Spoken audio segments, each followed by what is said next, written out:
For today's video mga boss, magpapalit tayo ng door lock sa likod. Hindi na lumalapat at saka hindi na naglalak yung kanyang pinto mga boss.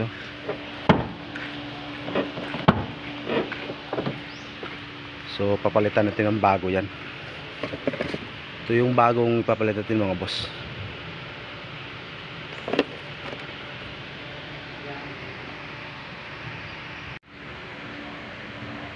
So ayun mga boss, nakalas na natin yung cover. So kakalasin na natin itong mga bolt na G's mga boss. Yung kanyang pinaka cover sa loob.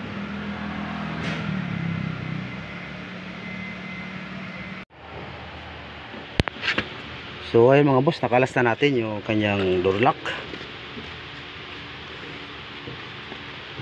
So kailangan natin tanggalin yung screw dito na yung alin na naka bolt mga boss, saka dito sa labas bago nila matanggal tong kanyang handle sa labas. Ito kasi naka bolt dito mga boss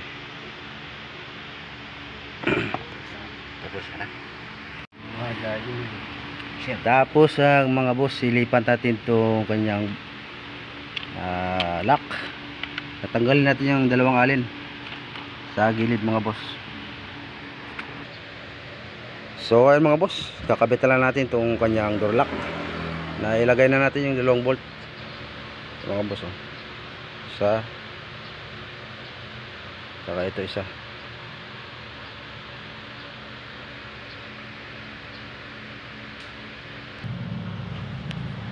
So ayun mga boss, nakabit na natin yung door lock, pati yung kanyang handle sa labas. So scroll yan dito mga boss. Yan ako naman. Nakabit na lang natin yung kanyang motor sa power window. Ito mga boss, yung kanyang ako naman.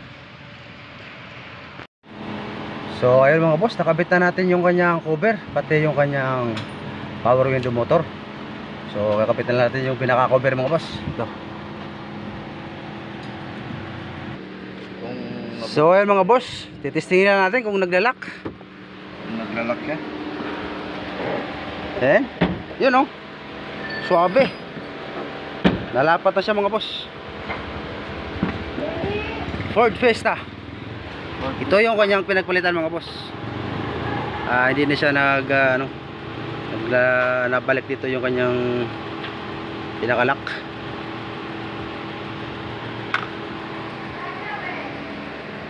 So suabe na mga boss.